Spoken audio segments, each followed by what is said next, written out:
The Trump administration expanded tariffs on steel and aluminum imports this week, doubling rates to 50% and extending them to more than 400 additional goods. That means higher prices for American consumers, everything from canned food and soda, to cars, electronics, and home appliances. Porters were hit without warning. Products already on ships heading for US ports became more expensive overnight. For families, it means higher bills. For companies, it means uncertainty, because no one knows which products might be targeted next. The impact is already visible. The latest producer price index shows domestic steel products up nearly 9% from last year, while aluminum has climbed more than 13%. These costs flow directly into the price tags of cars, refrigerators, and packaged food. And smaller manufacturers, especially across the Midwest, are struggling to absorb the increases. Instead of sparking a manufacturing boom, tariffs are creating new pressure on the very communities they were meant to protect. Across the border, Canada is taking a different approach. Ottawa imposed its own counter-tariffs on US goods, introduced quotas to limit foreign steel, and expanded procurement rules to protect Canadian producers. Financial support is also on the table for major aluminum companies.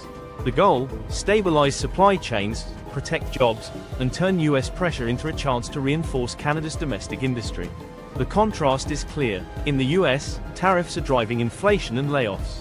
In Canada, they're being used to strengthen resilience. One strategy is destabilizing industries. The other is defending them. But the clash is moving beyond metals. The US-Mexico-Canada Agreement, USMCA, wasn't meant for review until 2026. Yet political tensions are pulling it into the spotlight early. Washington accuses Ottawa of undermining the deal with counter-tariffs. Canada counters that it's simply defending its market.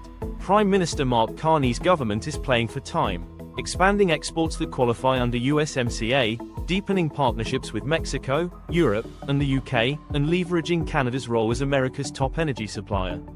Crude oil, natural gas, electricity, uranium, these are Canadian exports the US can't easily replace. When Trump imposed a 35% blanket tariff earlier this month, Canadian oil was left untouched.